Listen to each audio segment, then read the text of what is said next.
Integrate it. Add wings to your career. Hello guys, welcome to our channel integrated wings to your career. हमने simple stress और strain start किया था पिछले lecture में। आज हम उसी को ही कंटिन्यू करेंगे।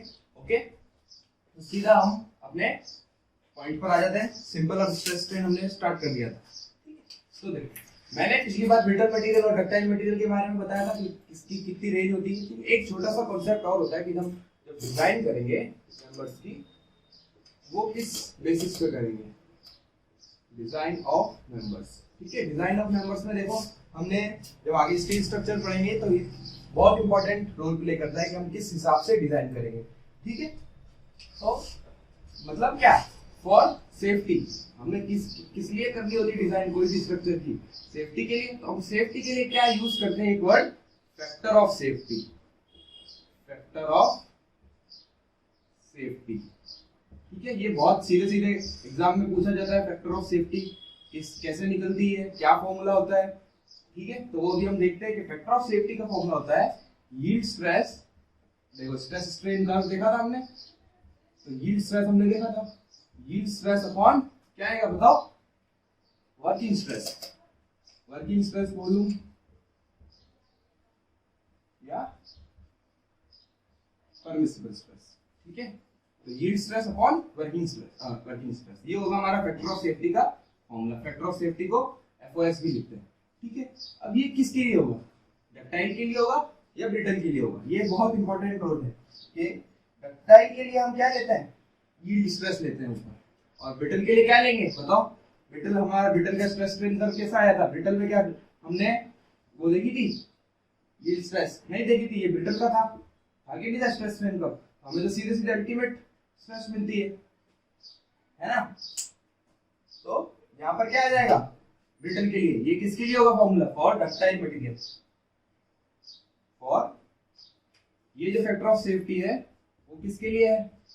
फॉर डक्टाइल के लिए। For ductile material.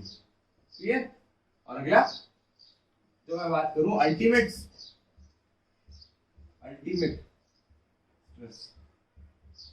Upon working stress, वो किसके लिए हो जाएगा? ये फॉर्मूला फैक्टर ऑफ सेफ्टी का ये हो जाएगा हमारा ब्रिटल मटेरियल के लिए। इतना सा कॉन्सेप्ट है बस। अगर एग्जाम में पूछे कि फैक्टर ऑफ सेफ्टी बताओ, ठीक है, और ये गिवन है, तो हम सीधा फॉर्मूला लगा के निकाल देंगे। एक और इसमें चीज आती है, margin of safety. Margin of safety. Margin of safety भी सिंपल एक छोटा सा कॉन्सेप्ट है कि मार्जिन क्या रहेगा बताओ। फैक्टर ऑफ सेफ्टी अगर मैं निकाल चुका हूं तो मार्जिन का मतलब क्या होता है? एक कम, बस वही। मार्जिन ऑफ सेफ्टी होगा हमारा factor of safety minus 1। Factor of safety minus 1। Clear? ठीक है, ये छोटा सा चीज थी।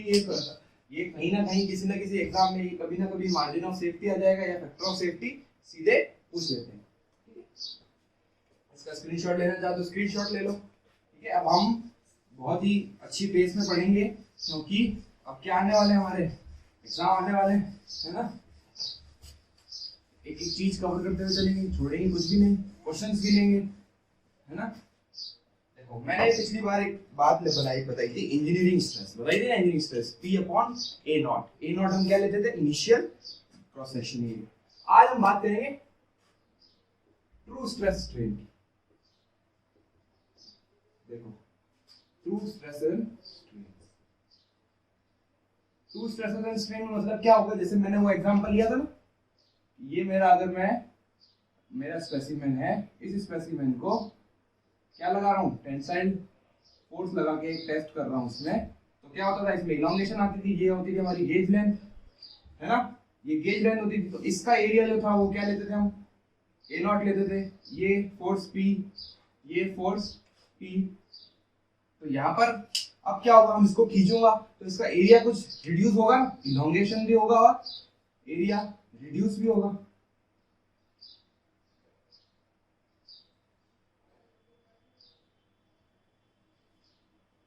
ठीक है, अब इसका जो एरिया होगा वो क्या मान लो? A है, और यहाँ लेंथ मान लो L। यहाँ पर लेंथ थी L0। ठीक है, ओरिजिनल डायमेंशन या original cross section area A not और एल नॉट, और यहाँ पर ओरिजिनल एरिया जो हमारा एट अ पॉइंट होगा, किसी भी पॉइंट पर ए और एल। ठीक है, तो ट्रू स्ट्रेस स्ट्रेन पढ़ने के लिए मुझे ट्रू स्ट्रेस स्ट्रेन कर्व पता होना चाहिए पहले, क्योंकि हम ये भी कहां से लेके आए थे, कर्व से लेके आए थे ना, ट्रू स्ट्रेस स्ट्रेन कर्व। तो ट्रू स्ट्रेस स्ट्रेन कर्व हमारा ऐसे बनता है। यहाँ पर क्या होता है, ठीक है, देखो माइल्ड स्टील का कर्व कैसे बनाया था हमने,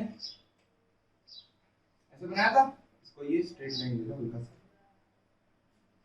ये कर्व नहीं है, स्ट्रेट लाइन, प्लास्टिक डिफॉर्मेशन होता था ना,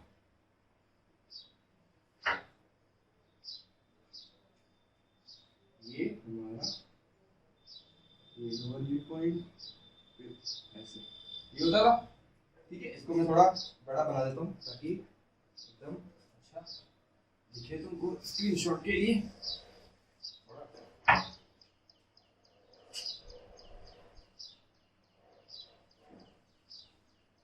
ठीक है, अब मैं यहाँ पर ये मेरा ऐसे तो ठीक है, ये तो हमारे किसमें था, टेंशन में आएगा इस साइड, ये सिग्मा है ना, ये टेंशन होता है। कंप्रेशन का भी देखा था हमने साथ ही, ये ऐसे था, ये लीनियर है, उसके बाद सीधे इधर नेकिंग नहीं होती है, होती नहीं है। अब मैं जब मैं बात करूंगा ट्रू स्ट्रेस स्ट्रेन की, ट्रू स्ट्रेस स्ट्रेन देखो यहां से ये ऐसे चला जाएगा, ठीक है, या इसको मैं बिल्कुल यील्ड से ही ले लेता हूँ सीधे, ठीक है, ये हमारा कर्व कुछ ऐसे बन जाता है। ठीक है, ये ऐसे आया, यील्ड पॉइंट इधर किया और सीधे ये हमारा कौन सा कर्व होगा, ट्रू स्ट्रेस स्ट्रेन का, और ये वाला कौन सा होगा हमारा इंजीनियरिंग स्ट्रेस स्ट्रेन।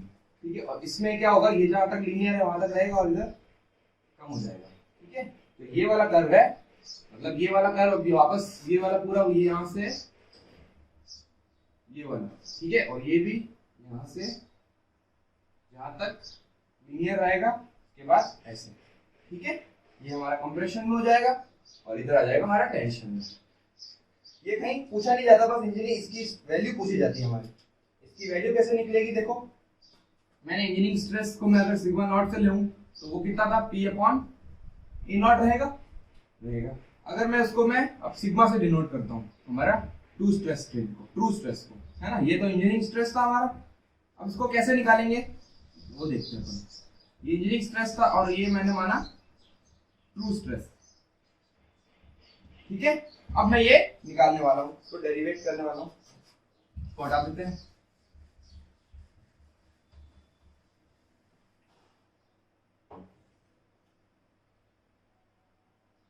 ठीक है, अच्छा अब हमने ट्रू स्ट्रेस लिया तो ट्रू स्ट्रेन भी होगा ना भाई।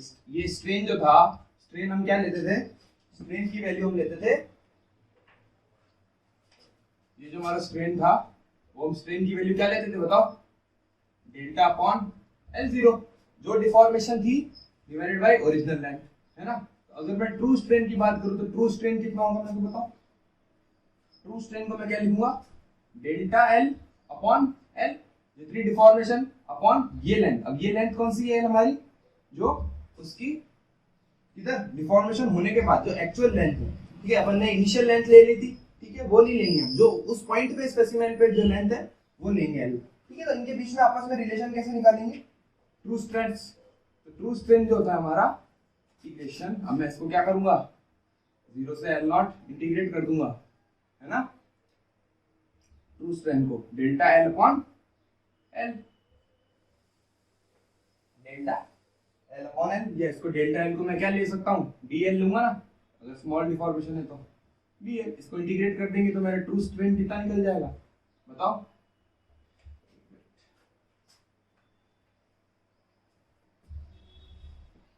ln simple ln L upon L not.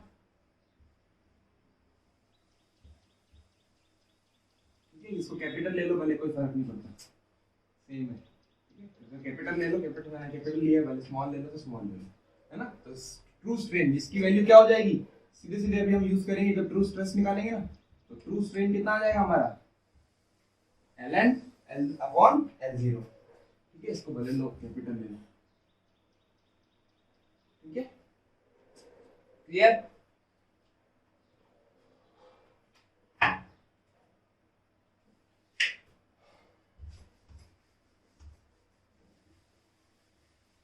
अब मैंने ट्रू स्ट्रेन निकाल दिया, अब मैं ट्रू स्ट्रेस निकालूंगा। ठीक है, देखो इसका एक कॉन्सेप्ट होता है, जब हम प्लास्टिक डिफॉर्मेशन करते थे, मैंने बताया था कि volume does not increases, volume remains constant. ये बताया था कि मैंने जब उस कर्व में हमारा जब प्लास्टिक डिफॉर्मेशन होता है वॉल्यूम कांस्टेंट रहती है। वॉल्यूम कांस्टेंट रहता है मतलब क्या होगा बताओ, इनिशियल वॉल्यूम इक्वल्स टू जो भी जिस भी पॉइंट पर होगा a into l होगा कि नहीं होगा। तो मैं जो ये वाला a है उसको मैं क्या लिख सकता हूँ, a0 l0 अपॉन l, है ना, a0 l0 अपॉन l हो जाएगा। तो a इसको मैं डिवाइड करके मैं नीचे ला सकता हूँ, ऐसे इसको नीचे ले आओ l अपॉन l0 को, ठीक है। तो मैं क्या इसको ऐसे लिख सकता हूँ l0 plus delta l upon l0, क्योंकि ये लेंथ क्या होगी हमारी इंक्रीज होके आएगी ना, डेल्टा l ले लो इसको, भले कोई फर्क नहीं पड़ता, कुछ भी ले लो डेल्टा l, ठीक है। तो बताओ इसको मैं अगर वापस डिवाइड कर दूं तो ये क्या बन जाएगा, देखो a0 1 प्लस ये क्या लिखा हुआ है डेल्टा l अपॉन l0, चलो लिखा हुआ है, तो ये आ गया हमारे पास एरिया। अब एरिया पता है मेरे को, तो क्या मैं स्ट्रेस निकाल सकता हूँ। स्ट्रेस क्या होता है P बाई A, ये किस बात की कर रहा हूँ मैं, ट्रू स्ट्रेस की, है ना। तो P अपॉन A0, ये ऊपर चला के ऊपर आ जाएगा 1 प्लस E, है ना। तो बताओ ये अपन ने क्या लिया था, P बाई A0 क्या लिया था हमने, सिग्मा डॉट, है ना, इंजीनियरिंग स्ट्रेस। ये आ गया हमारा रिलेशन, ट्रू स्ट्रेस और ट्रू इंजीनियरिंग स्ट्रेस और ट्रू स्ट्रेन में रिलेशन आ गया क्या, sigma equal to sigma naught, sigma equal to sigma naught 1 plus E. अब ये वाला ई कौन सा होगा हमारा बताओ, इंजीनियरिंग स्ट्रेन, है ना।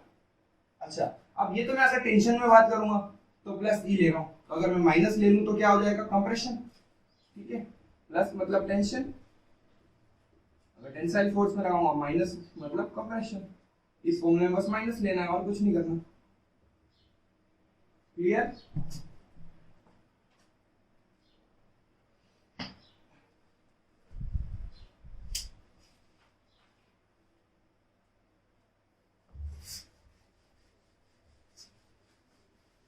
ठीक है, अब मजा आने आएगा, अपना असली स्टार्ट होने गया अपना सब्जेक्ट, ठीक है।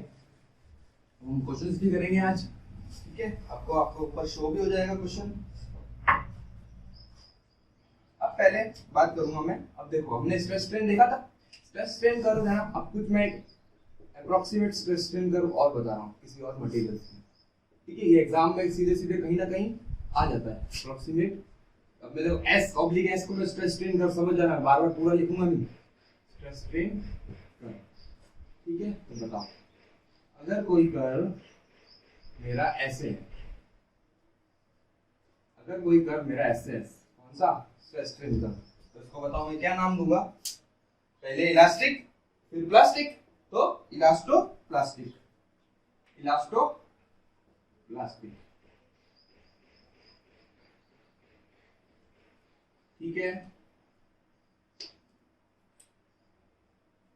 अब एक और देखते हैं,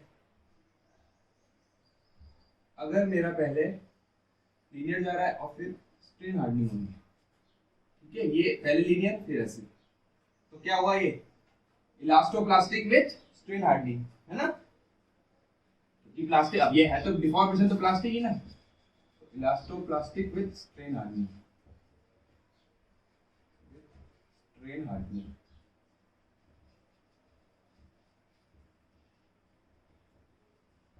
ठीक है। ये दो इंपॉर्टेंट, काफी इंपॉर्टेंट माने जाते हैं। बाकी आइडियल और रिजिड तो पता ही है अपन को कि अगर ये हमारा अगर स्ट्रेन है और ये अगर हमारा स्ट्रेन है, तो बताओ आइडियल फ्लूइड कौन सा होता था, या हमने फ्लूइड्स में फ्लूइड मैकेनिक्स हमारे जितेंद्र सर ने बताए होंगे, है ना। हमारा जब पूरा फ्लूइड मैकेनिक्स भी साथ में चल रहा है, एस्टिमेशन ओवर हो चुका है, स्ट्रेंथ ऑफ मटेरियल सब साथ में चल रहा है, ठीक है। पूरा एक एक स्ट्रेटेजी हम बिल्कुल कवर करके चल रहे हैं, एक एक सब्जेक्ट कवर करके चल रहे हैं। तो आइडियल फ्लूइड बताओ कैसा होता था?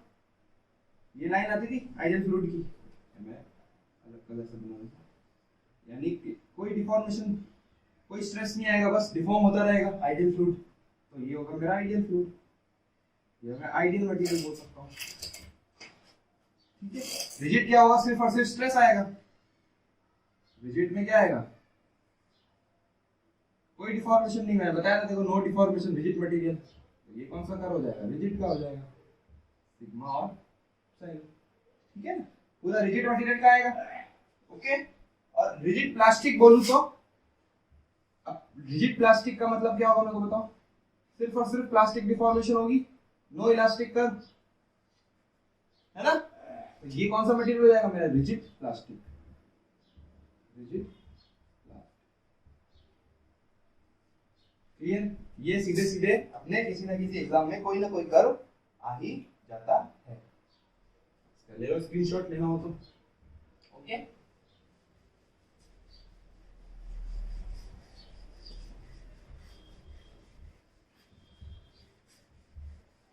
अब हम बात करेंगे डिफॉर्मेशन की, कैसे कैसे हमारे लोड के अंदर जो बार्स होती है हमारी अलग अलग तरीके की, स्टेप बार्स, नॉर्मल यूनिफॉर्म बार वगैरह वगैरह।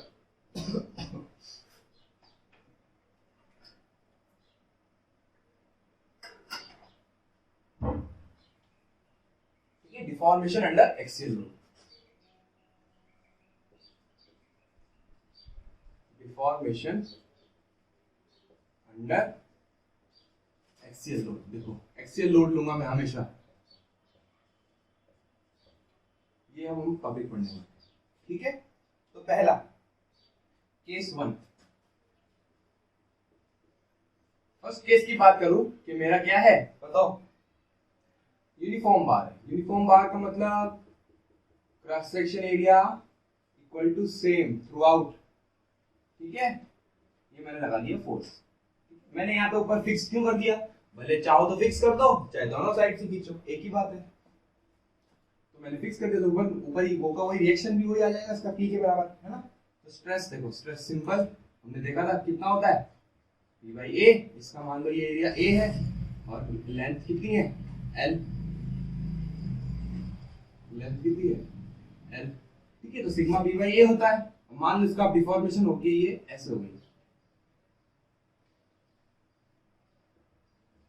ये डेल्टा एल हमारा डिफॉर्मेशन आ गया, लोड लगाया ना। तो डिफॉर्मेशन को मान तो स्ट्रेन कितना होगा मेरे को बताओ? डेल्टा एल अपॉन एन होता है। अब मैंने बताया था कि हुक्स लॉ से या इलास्टिसिटी, जो हमने स्ट्रेस स्ट्रेन कर्व देखा कि सिग्मा इक्वल्स टू क्या होता है? ई बाई ई इनटू ई। ई क्या है? ये मॉडुलस ऑफ इलास्टिसिटी। क्यों? क्योंकि इलास्टिक रेंज में सिग्मा डायरेक्टली प्रोपोर्शनल टू क्या होता था? स्ट्रेन होता था। तो यहां से मैं सिग्मा को क्या लिख सकता हूं?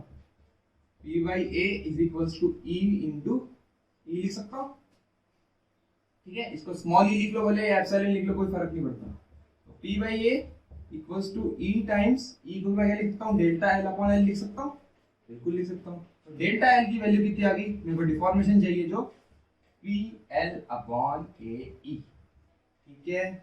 मोस्ट इंपॉर्टेंट, सबसे बेसिक फॉर्मूला, और यहां से सारा खेल शुरू होता है। Delta L equals to P L upon A, है ना। पी क्या है? Tensile load, length, initial length, A cross section area, E modulus of elasticity. अभी अपन इलास्टिक कांस्टेंट्स पढ़ेंगे ना, तो ये ई भी देखेंगे, ठीक है। अच्छा, ठीक है, ये सबसे सिंपल केस। अब इसको मैं क्या बोलूंगा? जो इसका एरिया देखो, यहाँ पर भी एरिया ए है, इधर भी एरिया ए है, हर क्रॉस सेक्शन का एरिया इसका ए है। तो मैं इसको एक नाम दे देता हूँ प्रिज्मेटिक बार, ठीक है। प्रिज्मेटिक बार या uniform cross section through out its length. कभी कभी एक बार एसएससी में क्वेश्चन आ गया था कि what do you mean by what is prismatic. तो प्रिज्मेटिक क्या होगा? जिसकी क्रॉस सेक्शन एरिया पूरा हर लेंथ तक सेम हो, है ना। जब तक इसकी लेंथ है पूरा सेम, ठीक है। Case 1 clear?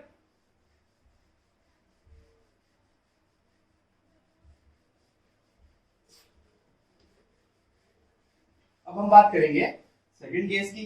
सेकंड केस में क्या हो जाएगा? स्टेप्ड हो जाएगा। स्टेप्ड इन द सेंस क्या? ये जो मेरी बात थी ना, मान लो एक ना होके 2 या 3 या 4 जितनी भी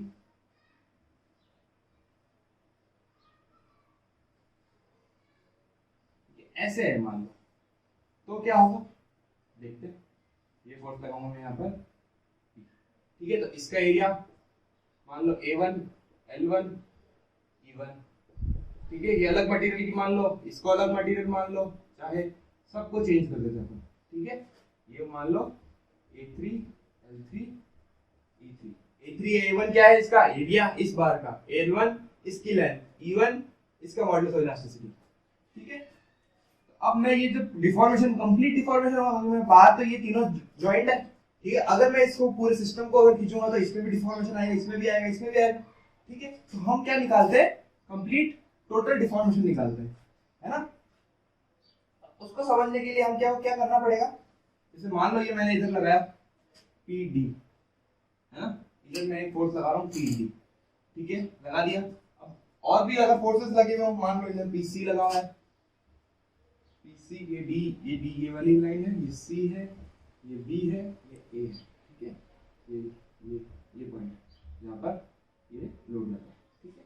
ये PC मान लो, और यहाँ पर बोले इस डायरेक्शन में PD मान लो, PB मान लो, कोई फर्क नहीं पड़ता, कैसे भी लोड लगा है, ठीक है। मैं इसको अलग लगा रहा हूँ, इसको अलग लगा रहा हूँ, इसको अलग लगा रहा हूँ, या सब में एक ही कॉमन लगा रहा हूँ, कोई फर्क नहीं पड़ता, ठीक है। तो वही वापस जब हमने रिजिड बॉडी डायग्राम्स देखे थे ना, बस वैसे ही देखना पड़ेगा, हमें सबको अलग अलग बॉडीज में तोड़ना पड़ेगा, ठीक है। तो पहले इसको ले लो, ये वाली बार है जो हमारी, ठीक है। फिर इसको ले लो हमारी ये वाली जो बार है, और फिर इसको ले लो, ठीक है। तो देखो ऊपर फिक्स्ड है, तो ऊपर एक रिएक्शन आ जाएगा सबसे पहले R, ठीक है। यहां से एक रिएक्शन आएगा ना R, ठीक है। इस रिएक्शन को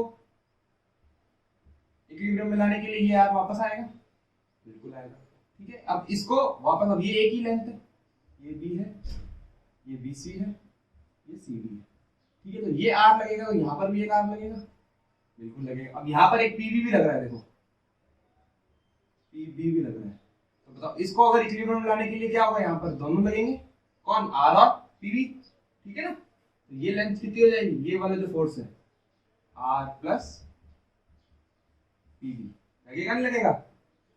अब एक वापस इधर भी लगेगा, यही सेम R प्लस PB लगेगा ना, और यहाँ पर तो PD लग ही रहा है एक। अब इसको PD की वैल्यू देखो सीधा निकल जाएगी, ये R प्लस PB है, बिल्कुल है। अब यहाँ पर एक PC भी लग रहा है, तो PD की वैल्यू बताओ कितनी हो जाएगी, सीधे सीधे देखो सारे इक्वल एंड अपोजिट होगा, क्योंकि मैंने बताया था इक्विलिब्रियम, है ना। तो ऊपर वाला में R प्लस PB इधर लगेगा, इस वाली रॉड में पूरा R प्लस PB लग रहा है, यहाँ पर देखो R प्लस PB ऊपर, PC यहाँ पर, ठीक है। तो इस डायरेक्शन में नेट फोर्स कितना आ गया, इस डायरेक्शन में R plus PB, sorry opposite direction में लगेगा ना, ऐसे यूं लगेगा ना, R plus PB minus PC। तो इसकी वैल्यू PD के बराबर होगी, बिल्कुल होगी, होगी ना। बस अब हमारे पास हर बॉडी का फोर्स निकल गया कि इस पर R लग रहा है, यहाँ पर R प्लस PB, और यहाँ पे कितना लगेगा R plus PB minus C। देखो सारे फोर्स टेंसाइल है नेचर में, है ना। तो अगर मैं डिफॉर्मेशन निकालना चाहूं अलग अलग का, ठीक है, तो अलग अलग का डिफॉर्मेशन कैसे निकलेगा, देखो बताओ। इसको मान लो कितना है जो भी है, ये A1 E1 L1 E1 है ना, तो इसका इसमें क्या लिखूंगा मैं, R अपॉन इसका area into length upon E, ठीक है ना, वही PL अपॉन A। अब वो फॉर्मूला सब में चलेगा, PL अपॉन A वाला, है ना। तो अगर मैं टोटल डिफॉर्मेशन की बात करता हूँ, टोटल डिफॉर्मेशन कितना हो जाएगा, तो नाम ले लो del 1 plus del 2 plus del 3, del 1 del 2 del 3, ठीक है ना, कंप्लीट। ये तो मेरा पूरा एक सिस्टम है, इस सिस्टम को मैं अगर नीचे से इधर कोई सा भी अलग फोर्सेस लगा रहा हूँ, तो ये नेट डिफॉर्मेशन कितना हो जाएगा, तीनों का समेशन, सिंपल। इसको मेथड ऑफ सुपरपोजिशन भी बोलेंगे आगे जाके अपन, जब हमें अलग अलग एक ही बॉडी पर अलग अलग टाइप के फोर्सेस लगेंगे, तो सबका कंबाइन इफेक्ट जो होगा, जो पर्टिकुलर एक एक फोर्स से मिलता है ना। तो इसका बताओ कितना आएगा, इसमें R L1 PL upon A E होगा ना, प्लस इसका कितना होगा बताओ, आर प्लस पी वी होगा क्या नहीं, into N two plus A two E two, ये ई वन है, प्लस अगर डेल थ्री की बात करूं तो डेल थ्री में कौन सा लग रहा है, R plus P B minus P C upon A three E three. ठीक है, अब इसमें अननोन क्या है मेरे को बताओ, आर है, आर अननोन है ना, आर कैसे निकालेंगे, इस फॉर्मूले से निकाल देंगे कि पी डी कितना था, R plus P B minus P C था, तो आर की वैल्यू कितनी होगी मेरे को बताओ, आर कितना आ गया, P D plus P C minus P B. ठीक है, इसमें पुट कर देना और हमारे को कंप्लीट डिफॉर्मेशन आ जाएगा। ठीक है, क्योंकि ये नोन है, P B P C P D known है, हमने ये जो फोर्सेस लगा रखे हैं ना वो ऑलरेडी नोन है, तो अननोन क्या था, सिर्फ एक आर द रिएक्शन, तो हमने टोटल डिफॉर्मेशन इक्वल्स टू ये आ गया। ठीक है, ये क्वेश्चन आया और पूरा एसएससी में सेम का सेम स्टेप बार का। ठीक है, अब हम सेकंड थर्ड केस में चलते हैं। ठीक है, इसका तुम ले लो स्क्रीनशॉट।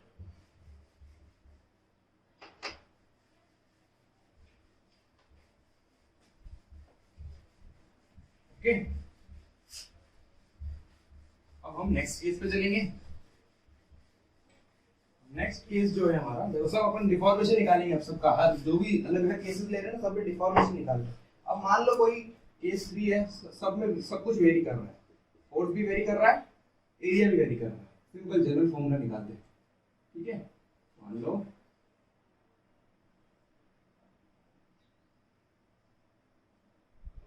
ठीक है, ये ऐसे मैं यहाँ पर P ऑफ x एक फोर्स लगा रहा हूँ।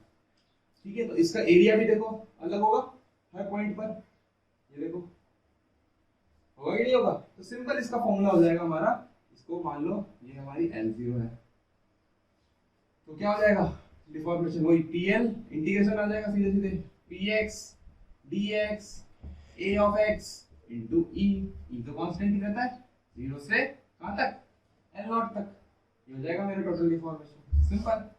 ठीक है, अब मैं मान लो फोर्स को वेरी करा दूं, force as a function of x रख दूं, area as a function of x रख दूं, अपन देखेंगे और केस भी। ठीक है, तो ये हमारा जनरलाइज्ड केस हो गया डिफॉर्मेशन का, है ना। ओके,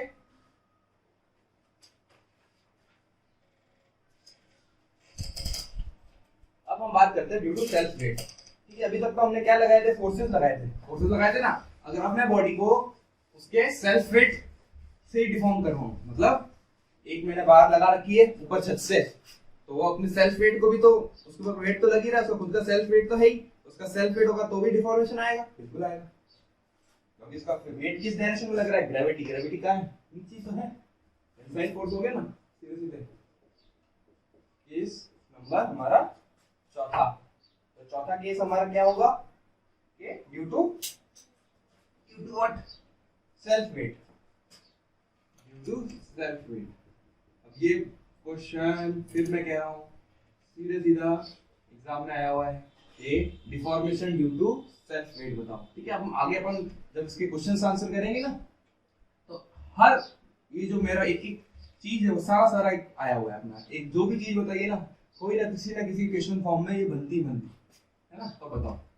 ये बस मैंने कोई फोर्स नहीं लगा रखा, ये एक बार है, इसका एरिया यहाँ पर है A0, इसकी लेंथ है L0 और मॉड्यूलस ऑफ इलास्टिसिटी दिया हुआ है E, बस इतना तक ये बना, और इसका यूनिट वेट भी दिया हुआ है लैम्डा। ठीक है, अब बात आई यूनिट वेट की, यूनिट वेट क्या होता है, वेट पर यूनिट वॉल्यूम। ठीक है, W अपॉन V ये होता है ना यूनिट वेट।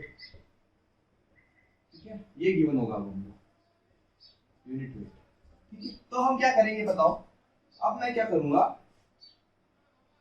किसी y पर ये dy मान लूंगा, किसी एक लेंथ पर y पर ये x मान लूं, कोई फर्क नहीं पड़ता, कुछ भी मान, तो ये कितनी बन जाएगी मेरे को बताओ, l माइनस y बनेगी ना, ये लेंथ l माइनस y बनेगी। तो मैंने फॉर्मूला क्या देखा था, d डेल्टा का, इंटीग्रेट करते हैं जब अपन, बताओ क्या होगा, देखो मैं यहां से लूंगा, 0 से इधर से l लाएगा, 0 से l ले लूं या 0 से l0 ले लूं, कोई फर्क नहीं पड़ता, 0 से l0 फोर्स क्या होगा, देखो मैं इधर से क्यों ले रहा हूं, बताओ क्यों ले रहा हूं इधर, सोचो, इधर से मैंने y लिया, यहाँ से मैंने y लिया, तो फोर्स देखो यहाँ पर कितना था, अगर मेरी इसको ऊपर ले आओ बिल्कुल ही, अगर तो है ही नहीं सर, तो फोर्स यहाँ से बढ़ना शुरू होगा, है ना। तो मैंने y इधर से लिया, इधर से थोड़ी लिया, ठीक है, वही गलतियां नहीं करनी यहाँ पर। तो p into Y, p of y आएगा, ठीक है। वो अभी तो मैं पुराना वाला जो फॉर्मूला लिख रहा हूँ, dy अपॉन कितना आएगा नीचे बताओ, a कितना होगा, इधर देख के बताओ, एरिया इसका कितना होगा, इसका एरिया तो कांस्टेंट ही है, ए नॉट अपॉन ई, सिंपल। तो अब पी ऑफ वाई क्या होगा मेरे को बताओ, पी ऑफ वाई जो होगा मेरा कितना होगा, जितना इसका वेट होगा, इतना मान लो इतनी रॉड ली है तो इतना वेट, इतना लूंगा तो पूरा वेट, तो यूनिट वेट इनटू क्या होगा बताओ अपना ये, वो अब मेरे को क्या निकालना है भाई, टेंशन फोर्स को निकालना है, वेट ही तो निकालना है। तो इसका वेट कितना होगा, अगर मैंने यूनिट वेट बोला है, वेट पर यूनिट वॉल्यूम, ठीक है, क्या बोला है मैंने, वेट पर यूनिट वॉल्यूम, मुझे वेट चाहिए तो मैं क्या करूंगा, वॉल्यूम से मल्टीप्लाई करूंगा, सिंपल, यानी लैम्डा इनटू वॉल्यूम। वॉल्यूम कितना है फिर से, a इनटू वाई। अब मैं y क्यों ले रहा हूँ, क्योंकि मैंने y डिस्टेंस तक ही लिया है, लैम्डा a नॉट y, ये आ गया हमारे पास p ऑफ y, इसको यहाँ पुट कर दो, सिंपल। तो d डेल्टा इक्वल्स टू 0 से l नॉट, यहाँ क्या बन गया ऊपर लैम्डा, लैम्डा यूनिट वेट है ना, a not y dy upon a not into e, a not से a नॉट कैंसिल, इसको इंटीग्रेट करोगे तो सीधा सीधा कितना आ जाएगा, लैम्डा बाहर आ गया कांस्टेंट, लैम्डा अपॉन ई क्या बच गया, y स्क्वायर 0 से l बनेगा, तो ये कितना आ जाएगा सीधे y स्क्वायर बाई 2 इंटीग्रेशन, ठीक है। तो ये कितना बन गया, lambda l square upon 2e। Okay clear, ये सीधा सीधा एग्जाम में पूछा हुआ है, ठीक है। अब देखो खेलना है, अब मैं अगर मैं वैल्यू w की डालूं, वेट, टोटल वेट कितना है मेरे को बताओ, unit weight into volume, total weight कितना, टोटल वॉल्यूम कितना होगा, लैम्डा a0, तो लैम्डा की वैल्यू अगर मैं रखूं w upon a0 l0, w upon a0 l0 यहाँ पुट करके देखो, इसमें ये क्या है मेरा डिफॉर्मेशन, तो डेल्टा में अगर मैं ये पुट करता हूँ तो कितना आ जाएगा मेरे को बताओ, w l upon 2 a0 e, देखो pl अपॉन e देखा था हमने, तो ये कितना आ रहा है, pl अपॉन 2a, अगर मैं फोर्स w लगाता, इसके वेट के बराबर अगर w लगा देता फोर्स, तो मेरे को डिफॉर्मेशन कितना मिलता, ड्यू टू वेट इसके हाफ मिलता है ना। तो ये एक रिजल्ट है सीधा सीधा कि डिफॉर्मेशन जो होता है वो कितना होता है, खुद के वेट के हाफ डिफॉर्मेशन आता है, half into deformation due to its self weight, due to its, अगर इस फोर्स को मैं w फोर्स लगा लेता, इसके वेट के बराबर फोर्स लगा लेता, तो मेरे को डिफॉर्मेशन कितना मिलता, w l अपॉन a ही मिलता, ठीक है। पर इसके सिर्फ और सिर्फ इसके वेट का कितना आ रहा है, हाफ ही आ रहा है, ठीक है। तो half into deformation due to load equal to its weight, due to load equal to its weight, ठीक है। तो ये हमारा एक कॉन्सेप्ट है, ये हमेशा कहीं ना कहीं किसी ना किसी एग्जाम में पूछ ही लेते हैं। तो अब हम अगला केस देखते हैं, अगर मान लो सेल्फ वेट के अंडर तो है ही, बट क्या है, वेरिंग क्रॉस सेक्शन है, यहाँ तक ये 0 ऐसा है, ठीक है। तो अब मैं इसमें ज्यादा प्रूफ में नहीं जाऊंगा, सिंपल अपन क्या करेंगे, वापस वही वॉल्यूम पर यूनिट वॉल्यूम लेना है, ठीक है। अभी यहाँ ये कोन बनेगा, ठीक है, तो इसका अपन सीधे सीधे मैं पी बता रहा हूँ, क्या लेंगे बताओ, यूनिट वेट इनटू वॉल्यूम, उसका वॉल्यूम कितना होगा बताओ, 1/3 पाई r स्क्वायर h, ठीक है, यही होता है। तो ये d/2 x, अब h क्या हो जाएगी x, अभी हम मेरे को यहाँ से लेना पड़ेगा ये, ठीक है। अब देखो भले चाहे ऊपर लूं चाहे नीचे लूं, बात तो बराबर ही है, ठीक है, मेरे को यही वाला लेना होता है, ठीक है। तो ये इस एरिया का मेरे को अगर मेरे को निकालना, मान लो इसको मैं अगर ऐसे ये यूं ले लूं, ठीक है, ये मेरी लेंथ है d ऑफ x यहाँ पर, ठीक है, ये वाली, इसको नीचे वाले को मान लो, तो ये तो डेल्टा dx, ठीक है, ये dx को मान लो तो डेल्टा तो आगे जाएगा, ठीक है, ये dx है, ठीक है, यहाँ पर मैं इस x पर लूंगा, ठीक है। तो मैं तो ये तो इसका सीधा रिजल्ट होता है हमारा डिफॉर्मेशन का, lambda l square upon 6e, ठीक है, अब हमें बस सीधे सीधे रिजल्ट्स याद करने हैं, अब हमें ज्यादा डीप में नहीं जाना, क्योंकि हमारा जो अपना बेसिक सीधा सीधा एग्जाम में आएगा, मैं बाद में डेरिवेशन करने थोड़ी बैठूंगा एग्जाम में। ठीक है, आपको जो नोट्स प्रोवाइड होंगे उसमें डेरिवेशन भी मिल जाएगा। ठीक है, अब ऐसा ही सेम ऐसा केस एक और होता है कि मान लो अगर ये ऐसे हो, यहाँ आके जीरो ना हो रहा हो, ठीक है, ये लेंथ एल थी यहाँ पर, अब ये ऐसे होता, मान लो ये ऐसे कुछ बनता फर्स्ट टर्म की तरह, है ना, यहाँ पर इसका d1 और इधर d2, ये ऐसे होता। ठीक है, वही वापस लेंथ l, ठीक है, ये अपना ऐसा ही है, ये लेंथ l है। ठीक है, तो इसका डिफॉर्मेशन देखो इस जैसे ही होगा, lambda l square 6e bracket में आ जाएगा यहाँ पर 1 प्लस 2d1 अपॉन d2। ठीक है, अब देखो d1 और d2 को अगर मैं बराबर कर दूं तो ये कितना बन जाएगा, 3 बन जाएगा। ठीक है, अंदर तो 3 अपॉन 6e कितना हो गया, 2 lambda l square upon 2e, ये अपन ने पढ़ा था इसके बाद पहले वाला, ये वापस वो रॉड बन जाएगी कौन सी, सिंपल अपने वेट के। अब यहाँ पर कोई मैं फोर्स नहीं लगा रहा हूँ, ये weight under the own weight है ये सारे दोनों। ठीक है, तो ये एग्जांपल ये सीधा सीधा एग्जाम में आया हुआ है, ये वाला फॉर्मूला, है ना। ठीक है, बहुत इंपॉर्टेंट है अपने आप में। अब हम चलते हैं अगला एक और सर्कुलर बार। ठीक है, ये तो अभी सारी अपन वेट पढ़ रहे थे, अंडर दी ओन वेट। अगर मान लो मैं सर्कुलर बार लेता हूँ ऐसे वाले टेपरिंग सेक्शन में, तो क्या होगा कि ये सारे रिजल्ट्स याद करने हैं हमने, फालतू उसमें नहीं जाना डिफरेंट। ये ऐसे हो मान लो, ठीक है, यहाँ पर है d2, यहाँ है d1, क्लियर। और मैं यहाँ पे दोनों साइड फोर्स लगा रहा हूँ, इक्वल फोर्स लगा रहा हूँ p और p का, तो मेरा जो डिफॉर्मेशन आता है वो कितना आता है, डिफॉर्मेशन कितना आएगा। ठीक है, देखो pl अपॉन ए होता था, उसी फॉर्मूले से याद करना बता रहा हूँ, pl अपॉन ए ई। ठीक है, अब इसका ये ले लो 5/4 d1 d2 इंटू ई। ठीक है, ये 4 ऊपर चला के क्या बन गया, 4pl upon pi d1 d2 into ई। ठीक है, क्लियर, ये फॉर्मूला सीधा हमें याद करना है। ओके, अब ये तो बात आ गई सर्कुलर की। अगर मान लो यहाँ ऐसे स्क्वायर होता, ये कुछ इस टाइप का होता, अगर स्क्वायर बार में ये टेपरिंग करवा रहा है ना,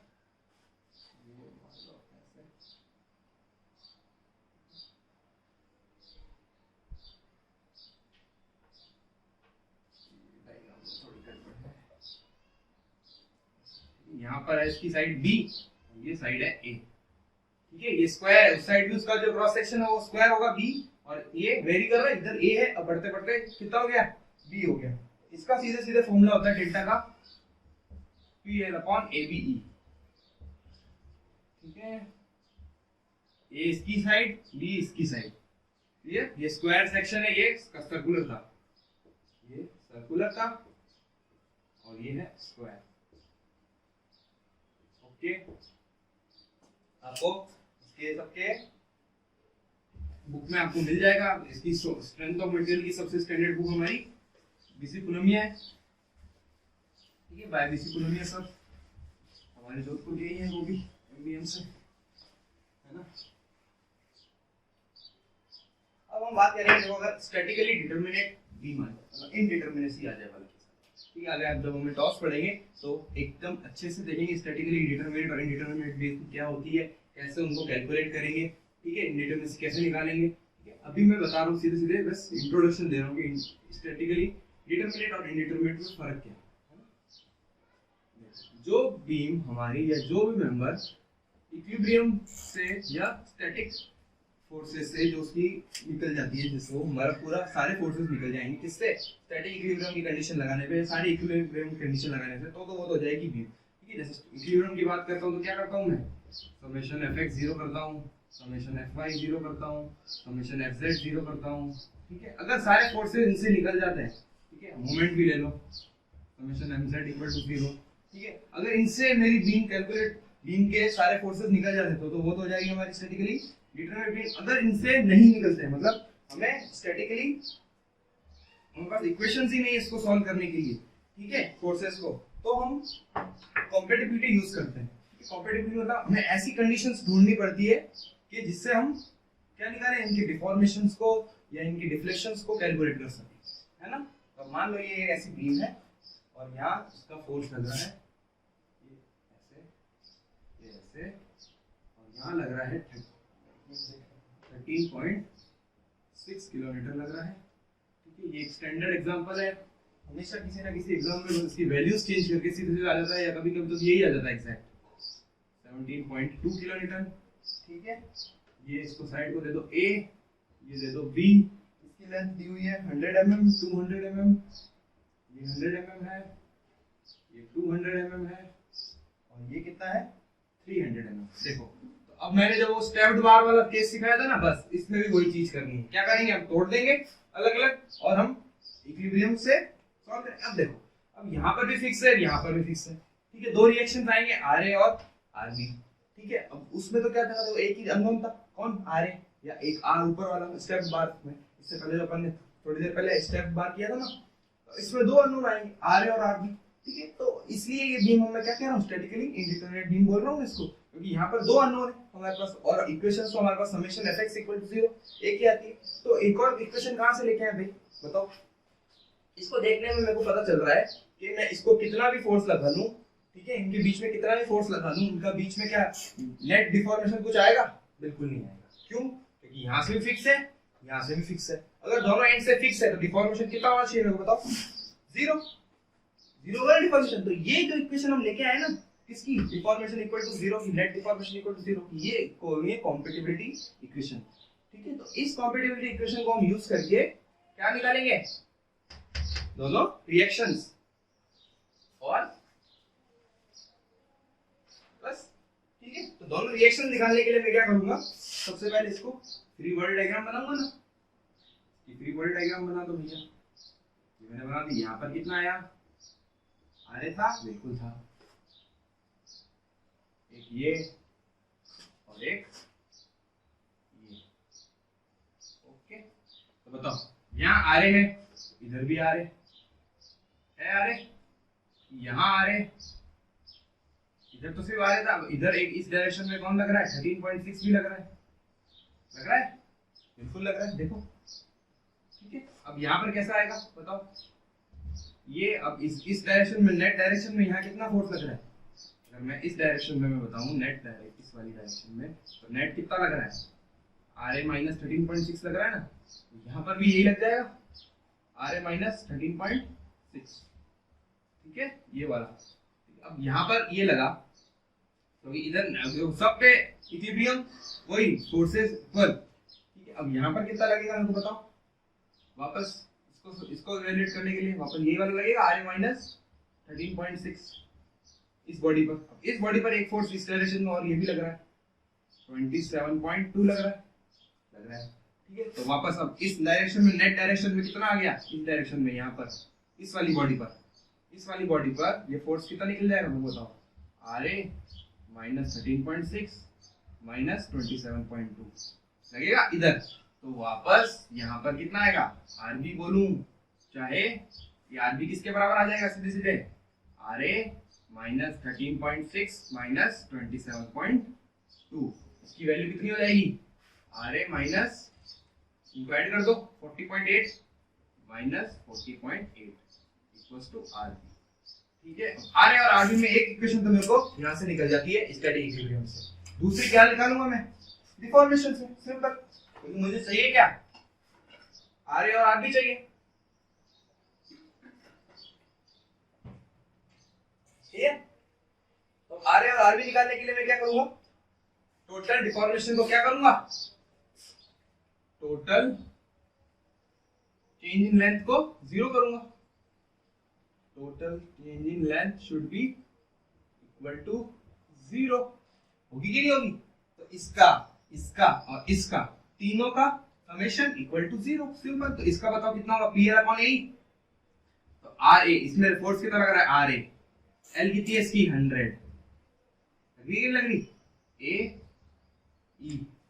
ठीक है, सबका A और E बराबर है, क्वेश्चन में गिवन था, प्लस इक्वल टू नहीं, प्लस इस पे कितना फोर्स लग रहा है, देखो RA - 13.6 लग रहा है, इनटू इसकी लेंथ 200 अपॉन ए इंटू ई सेम प्लस इधर कितना लग रहा है आर भी लिखूं या सीधे आर ए माइनस 40 क्योंकि ए क्या नोन रखना है अपन को 40.8 अपॉन ये कितना है इंटू 300 और यहाँ पर a इंटू ई आएगा इक्वल टू 0 ए ही कॉमन निकाल के 0 देखो ए ही की नीड भी नहीं है तो क्वेश्चन में ए ही गिवन भी नहीं है हमारा ठीक है तो आर ए यहाँ से निकल के आ जाएगा इस इक्वेशन को सॉल्व करोगे तो आर ए की वैल्यू आ जाएगी सीधे सीधे हमारे पास 24.93 ठीक है अब इसमें कुछ गलती हो तो देख लेना ठीक है ये वैल्यू सब मेरे को कॉन्सेप्ट से मतलब है ना अब ये आप कैलकुलेटर से सॉल्व कर सकते हैं मेरे पास कैलकुलेटर अवेलेबल है और आर्मी की भी अच्छा एसएससी में कैलकुलेटर नहीं होगा ये भी ध्यान रखना 15.87 और ना ही राजस्थान जेईई किसी भी जेईई के एग्जाम में कैलकुलेटर अलाउड नहीं होता जो ऑब्जेक्टिव पेपर होता है उसमें कैलकुलेटर अलाउड नहीं होगा सिवाय गेट के ठीक है तो ये हमने स्टैटिकली ये कौन सा केस था स्टैटिकली इनडिटरमिनेट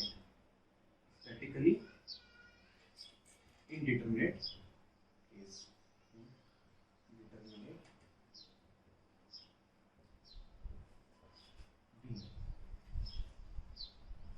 ये बीम है ओके अब हम कंपोजिट बीम्स पे आते हैं कंपोजिट बीम्स का इसका एग्जाम स्क्रीनशॉट लेना स्क्रीनशॉट ले लो ओके अब हम कंपोजिट बीम्स का मतलब ये होता है कि तीन या अलग मटेरियल से मिलके बनी हुई अलग मटेरियल बोल रहा हूँ मतलब एक कॉपर ले लो एक स्टील ले लो ये काफी ट्रेंडी क्वेश्चन है कंपोजिट बीम का ठीक है सीधे डायरेक्ट एग्जाम में पूछ ले जाते हैं कभी ना कभी ठीक है कंपोजिट बीम्स का मतलब मान लो ये ऐसे था ये ऐसे था वापस कंडीशन तो एक क्या लगेगी कॉम्पेटिबिलिटी वाली डेल्टा 0 है ना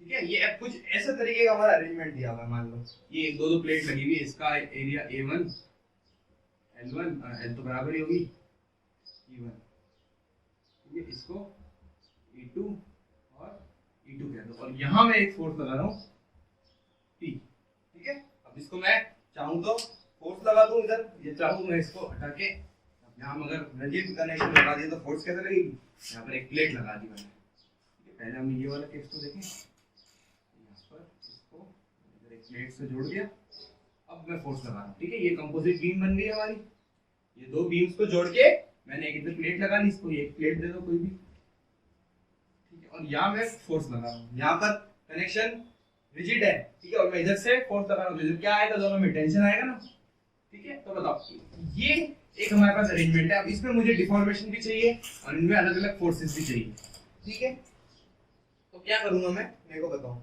सबसे पहले अगर मान लो इस बीम और इस बीम में मैं मान लूं कि इसमें मान लो P1 आया और इसमें आया P2 ठीक है ये दोनों अलग अलग लोड लेंगे ना जरूरी थोड़ी कि इसमें बिल्कुल बराबर बराबर लोड जाए अगर मैं P खींच रहा हूं तो जरूरी है कि P/2 जाए नहीं बिल्कुल जरूरी नहीं इधर P1 आएगा इसमें P2 आएगा ठीक है यहाँ मान लो P1 यहाँ मान लो P2 है ना तो एक कंडीशन में मेरे को पता है कि P = P1 + P2 होगा बिल्कुल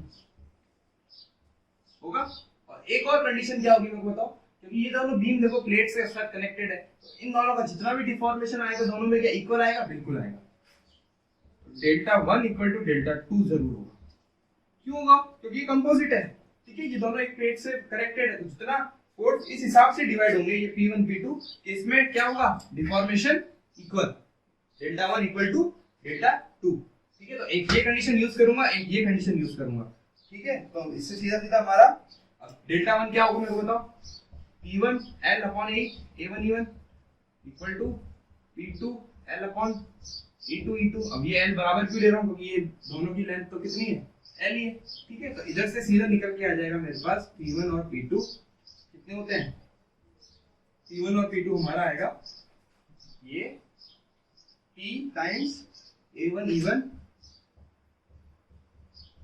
upon A1 E1 + A2 E2 ये सीधा आया हुआ है सीधे डायरेक्ट रिजल्ट और यहां से निकल जाएगा P times A2 E2 upon A1 E1 + A2 E2 ठीक है या तो ये फोर्स पूछ रहे या डिफॉर्मेशन पूछ रहे हैं, मतलब दोनों पता होना चाहिए। ठीक है, तो पहले मैं फोर्सेस निकालूंगा और इसमें वैल्यू पुट कर दूंगा P1 की, तो डेल्टा 1 निकल जाएगा और डेल्टा 2 तो इसी के बराबर ही आएगा। ठीक है, तो ये काफी इंपॉर्टेंट है हमारा। अब हम बात करेंगे टेम्परेचर चेंज की। ठीक है, तो अब हम टेम्परेचर चेंज देखते हैं। ठीक है, कि deformation due to temperature change. ठीक है, एक्सियल लोड हटा देते हैं। अब हमने एक्सियल लोड हटा दिया। ठीक है, यहाँ पर कंफ्यूज मत हो जाना कि भैया हम ऊपर लिखा हुआ एक्सियल लोड है और आप टेम्परेचर चेंज की बात कर रहे हो। ठीक है, deformation due to temperature changes. ठीक है, टेम्परेचर चेंजेस डिफॉर्मेशन निकालते हैं। कैसे भी लिख लो यार, हम अंग्रेजी के बच्चे नहीं हैं। इधर लिख लो आगे या पीछे लिख दो, कोई फर्क नहीं। ठीक है, अब टेम्परेचर चेंज का मतलब क्या है? देखो, हमने देखा था फिजिक्स में वापस कि कोई भी मटेरियल अगर हम टेम्परेचर इंक्रीज करते हैं तो वो इलोंगेट होती है, बिल्कुल होती है, और कंप्रेस कब होगी? जब ठंडा करेंगे, सिंपल।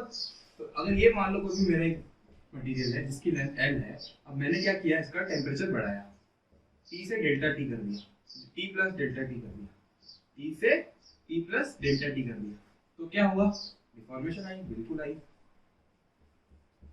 डेल्टा, इसको डेल्टा मान लो। ठीक है, तो ये डेल्टा कितना निकलेगा? सिंपल, हमने बचपन में फिजिक्स में जब पढ़ा था तो इसमें स्ट्रेन तो पहले आएगा, पहले डेल्टा की बात करता हूँ। तो डेल्टा कितना होगा मैं बताओ? ये L है, इसका जो मॉड्यूलस ऑफ वो है अपना टेम्परेचर अल्फा होता है, सॉरी अपना क्या, ये अल्फा, यार ये अल्फा क्या होता है? कोफिशिएंट ऑफ क्या था? हैं? क्या था रे? दिमाग से निकल गया। कोफिशिएंट ऑफ टेम्परेचर चेंज, तो यही होता है ना? हां, यही होता है ना। तो वापस लेता हूं, काट देंगे। तो अगर मान लो क्या है, हमारे पास एक मटेरियल है, ठीक है, जिसकी लेंथ L थी। ठीक है, इनिशियल लेंथ L थी। अब मैं क्या कर रहा हूँ, यहाँ पर इसका टेम्परेचर T है और उसका जो कोफिशिएंट ऑफ टेम्परेचर चेंज है वो अल्फा है। ठीक है, या एक्सपांशन, कोफिशिएंट ऑफ एक्सपांशन भी बोलता हूँ उसको। ठीक है, तो कोफिशिएंट ऑफ एक्सपांशन अल्फा है और T है। अब मैंने क्या किया कि इसको T प्लस डेल्टा T, इसका टेम्परेचर बढ़ा दिया, किसका? इसका। ठीक है, T प्लस डेल्टा T, तो क्या होगा मेरे को बताओ? डिफॉर्मेशन होगा, बिल्कुल होगा। ठीक है, ये कुछ डिफॉर्म हो गई बॉडी, आगे इलोंगेट हो गई। ठीक है, तो ये डेल्टा कितना होता है? L alpha delta T, L alpha delta T। ये हमें पता है कि ये जो अगर टेम्परेचर चेंज से जो डिफॉर्मेशन आता है वो कितना होता है? तो स्ट्रेन कितनी आएगी मेरे को बताओ? Delta upon L alpha delta T। ठीक है, ये था स्ट्रेन। अच्छा, एक बात आती है, ठीक है, इसमें स्ट्रेस जनरेट होगा? अगर स्ट्रेन आ रही है तो क्या स्ट्रेस जनरेट होंगे? ये जरूरी है? बिल्कुल जरूरी नहीं है। ठीक है, जब हमारी बॉडी अगर रिजिडली कनेक्टेड नहीं है, मतलब इसमें कोई रेजिस्टेंस कैसे डेवलप होगा मेरे को बताओ? जो इसमें स्ट्रेस होगा, स्ट्रेस क्या होता है? Resistance develop by the body. ठीक है, तो अगर मैंने इसको बिल्कुल फिक्स ही नहीं कर रखा, मैंने इसको पकड़ ही नहीं रखा है, तो ये किस तरीके का इसमें रेजिस्टेंस आएगा? नहीं आएगा। ठीक है, रेजिस्टेंस क्रिएट कर होता है ना हमारा जो स्ट्रेस। तो अगर मैं इसको अब मैं यहाँ से इधर फिक्स कर दूं उसको, मान लो दोनों साइड से, ठीक है, इसी मटेरियल को मैंने फिक्स कर दिया, ये लेंथ थी L, मैंने इसका टेम्परेचर बढ़ाया डेल्टा T। ठीक है, तो इसमें जो स्ट्रेस जनरेट होता है वो स्ट्रेस कितना होएगा मेरे को बताओ? जो हमारा क्या आएगा, अभी हम आगे इसको प्रूव करेंगे। इसमें अब स्ट्रेस जनरेट होगा, अब इसमें स्ट्रेस जनरेट होगा, इसमें क्या स्ट्रेन आएंगे? नहीं आएंगे। क्यों नहीं आएंगे मेरे को बताओ? क्योंकि ये दोनों भैया अभी हमने देखा था ऐसा केस स्टैटिकली इंटरनेट में, क्योंकि इसमें डिफॉर्मेशन तो जीरो होता है। ठीक है, अब देखो बात आई, अगर मेरा डिफॉर्मेशन जीरो है तब तो जाके मेरा ये स्ट्रेस जनरेट होगा। क्यों जनरेट होगा? क्योंकि देखो, एक तो ये रेजिस्ट कर रहा है और इसमें टेम्परेचर भी बढ़ा रहे हैं।